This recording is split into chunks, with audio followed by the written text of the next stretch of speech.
easy go.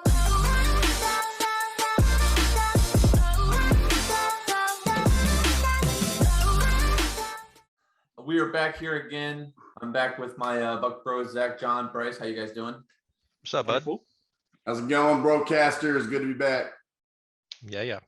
It is good to be back, as always, after a win.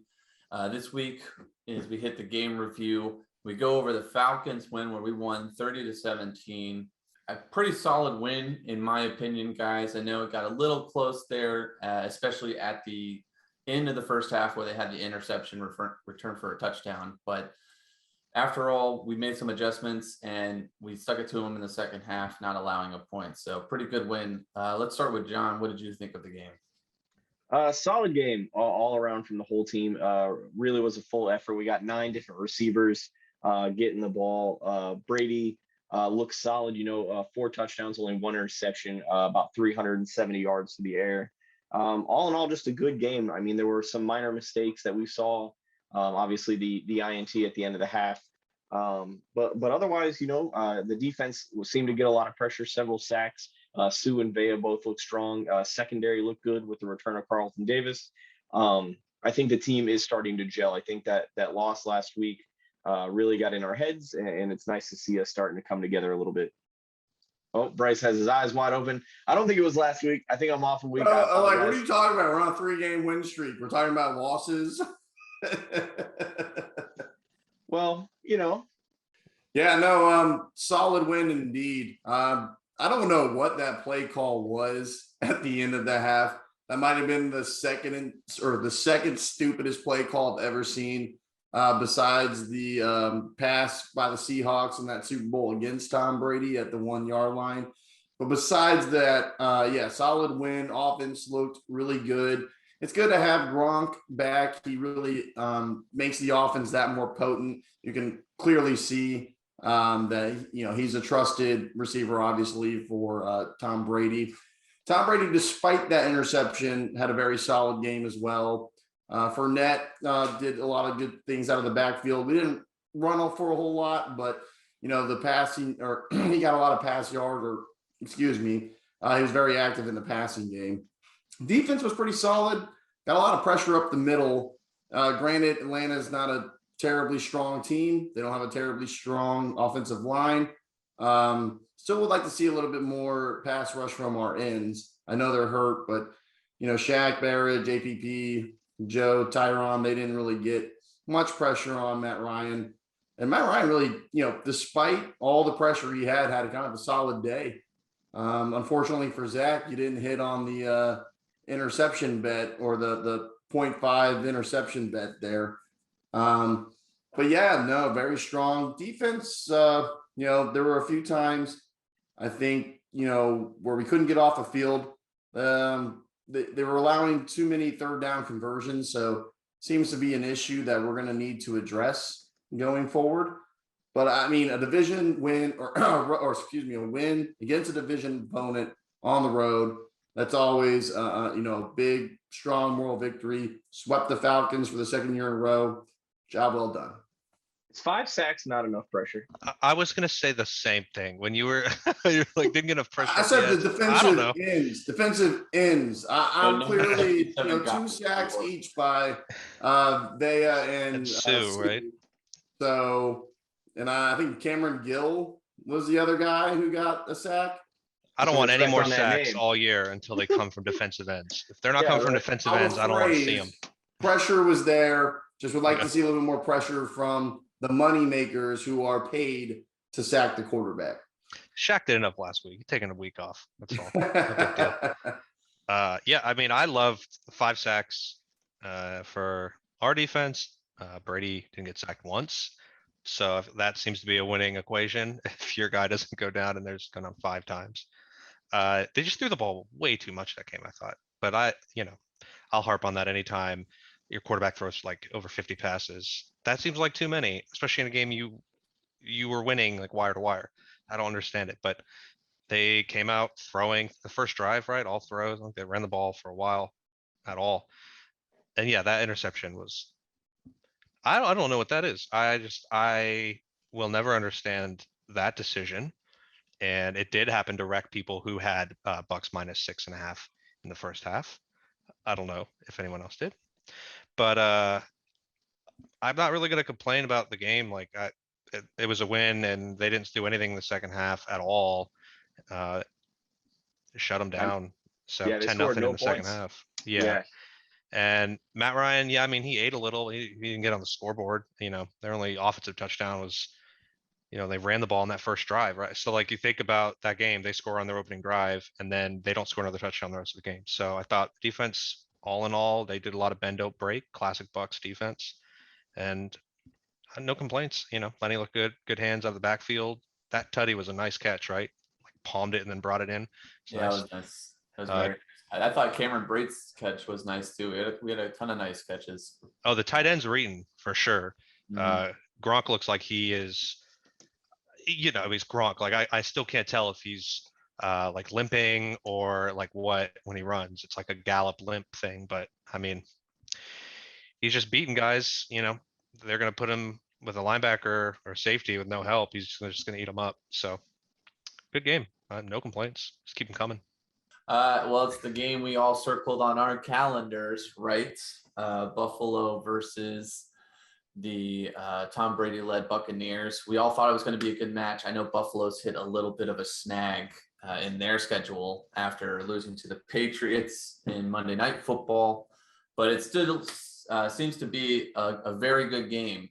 The defense is going to have its hands full as they face the Bills and Josh Allen's vaunted pass attack. So the DBs are going to have to be ready. Stephon Diggs is a tremendous wide receiver. And then obviously with Sean McDermott, that Bills defense is pretty good. Even though they lost, they held the Patriots to 14 points. So I think Tom Brady's going to have a good game. I don't think it's going to be too difficult. I think he'll have the answers. He's played the Bills long enough in the AFC East to know what they're going to do. So he's going to be my pick for fantasy, Tom Brady. I didn't do too well with Ryan Suckup last week. So Tom Brady's my for sure pick. I got to make up for those 4 points, or I don't know what you get. 5. It was 5. Okay. 5 points. Yeah. Yeah. I mean, if you believe in patterns, the unfortunate thing is the Bills are just coming off a loss. And I think it's been 9 consecutive weeks of win, loss, win, loss, win, loss, win. They have not had back-to-back wins or losses. So that doesn't bode well if you believe in that stuff. But we don't believe in shit here at the Buc Bros podcast. Okay. I believe in a lot of trends. So I'm just gonna walk away from that myself. This is the only game remaining on our schedule against a winning opponent with a winning percentage, right? So this will be our toughest game remaining. The Bills are a very strong team. They were the AFC East predicted champion going into the season. They were in the AFC Championship last year, or excuse me, yes, they were. They were in the AFC Championship last year. So, Josh Allen is a very talented quarterback. Stephon Diggs is one of the best receivers in the league. Cole Beasley is a great slot receiver. They have a tremendous defense, coached very well. This is going to be a tough opponent. The fortunate thing is it's at home. We'll be back in Ray J, where we're undefeated this season. Hopefully we'll continue that. The I second believe in thing trends is, here, though. So I mean, like I said, we don't believe in shit, but I'll just throw that out there, But and the second thing is Tom Brady owns the Bills, right? So we've got that going for us, which is nice. So yeah, I'm very much looking forward to this game. It's the game of the week, I think, on CBS. So the whole nation should be watching. As for my fantasy player, I think I'm going to go with Chris Godwin. I don't know if he'll have 15 catches, but I think he and Brady definitely have something going on. I think he continues that in this game. Let me tell you something about this game that I believe in is that this week we clinch our first division win in several years. All we have to do is win this game, and we need 2 simple losses. We need the Panthers and the Saints to lose, and we can clinch the division this week. You think the Jets beat the Saints? All day long. And let me tell you something else about that. I hate both those teams, but I hate the Saints more. But yes, I think we lock it up this week. The Saints are just a dumpster fire, but that's not who we're talking about. We're talking about a team in the Bills that just got beat on 3 pass attempts for the whole game. That was all the Patriots took, was 3 pass attempts, and they just ran it down their throat. If Leonard Fournette and Ronald Jones can't do the same to this Bills defense, then we don't deserve to be in the playoffs. We should be able to handle this team mightily. They got shut down by the Patriots, who we clobbered. And this should be an absolute win. It is not the game we were expecting at the beginning of the season. They do have a winning record, but they're 7-5. They barely have a winning record. I think we handle this game and every game from here on out.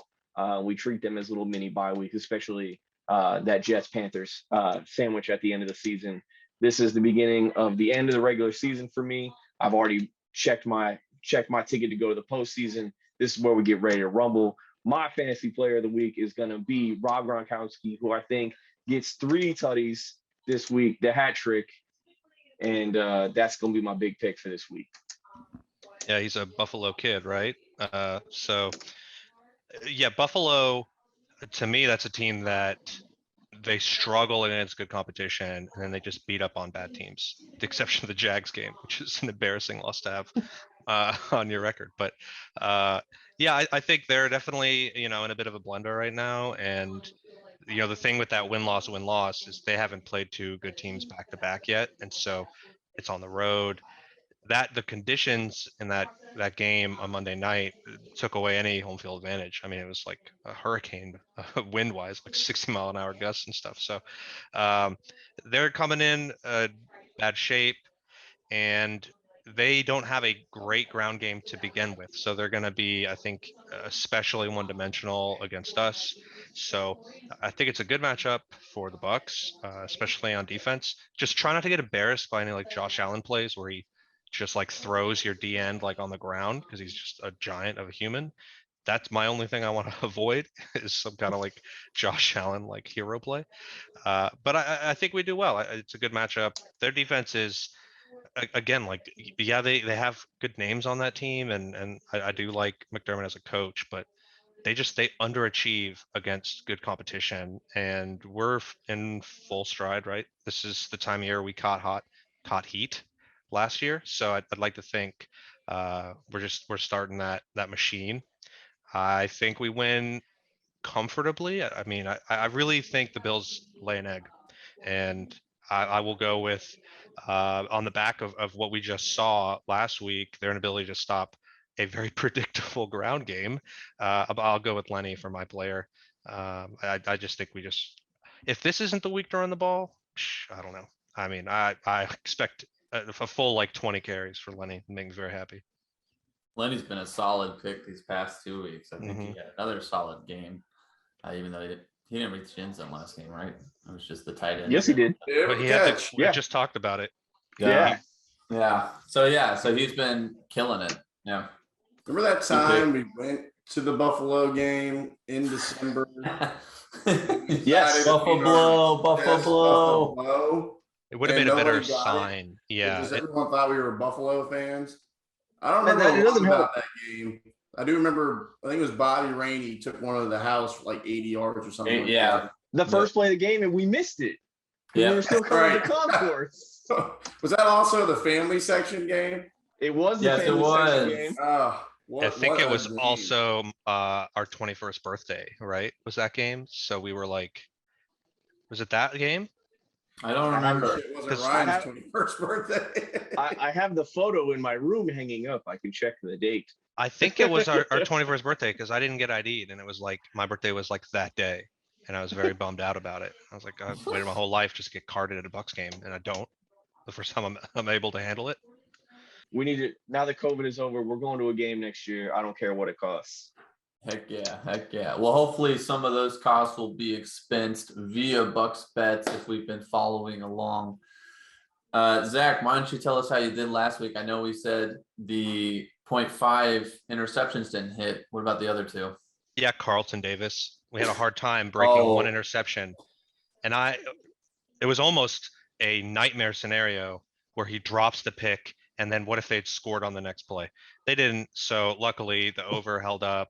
Falcons under 19.5 held up. So we went 2-1, but devastating that he couldn't catch that pass. But that was on the main cards. The main card is 1-1. The lock was the under that hit. So not bad. 2-1.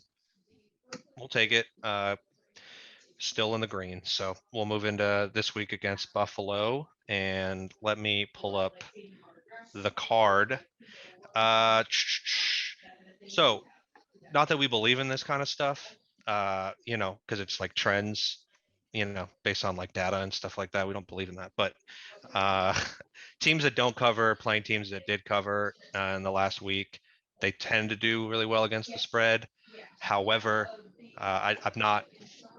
I'm fading that trend this week. So we're gonna take the Bucs -3 right now. It opened to -3.5. It's moved to -3, which is a pretty good number to lay, I think. We're gonna take the Bucs over 13.5 first half points.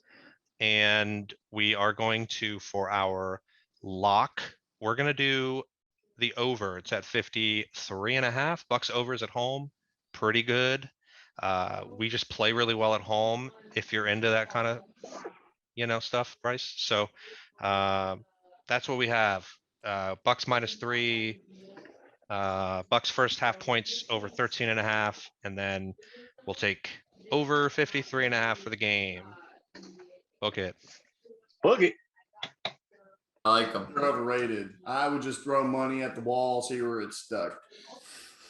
That's a great strat. I've not seen a lot of data on it, but I'm a fan of it. Just hearing it for the first time, I like that. I'll try it.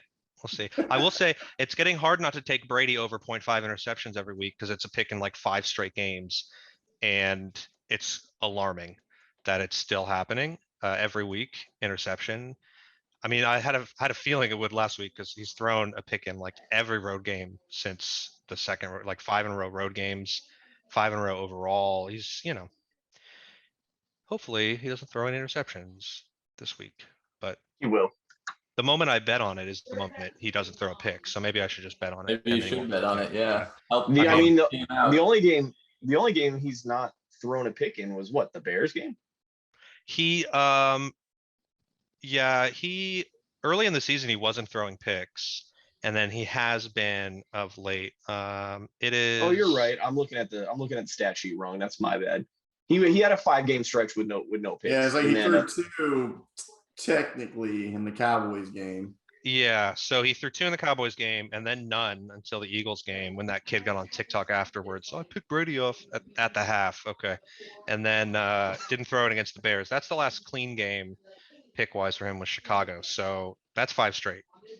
That's kind of tough. If he keeps up a 3.5 to 1 ratio of touchdown and interception, I'm fine with that. Yeah.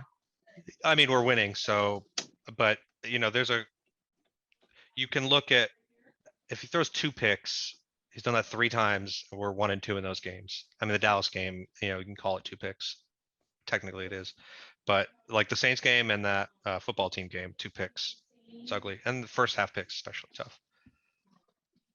Well, 3-1 touchdown interceptions also equals at this point 3-1 wins, and let's hopefully expand on that this week when we face the Bills, hoping to go 10-3. We hope you guys join us every week, and as we like to sign off here, guys, go Bucs. Go Bucs. Go Bucs. Go Bucs.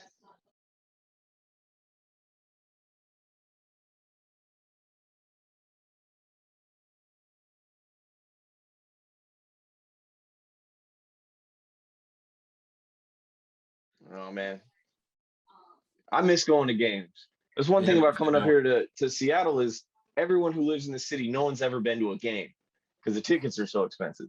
I met all these people who've lived in Seattle their whole lives and love the Seahawks, and they're like, oh, I've never been to a pro game, not one. I was like, how can that be? How can you call yourself a fan? You can't get your fat ass in the stadium. You got to get in there and get rowdy, bro. You know what I mean? You've never been walked out of a stadium by the police. That's how you know you're a fan. And so, yeah, I do miss that about being back. You never escorted the police while they're walking your friend out. That's what I'm talking about. Welcome back, Buc Bros. Wait, what are we doing? God damn it.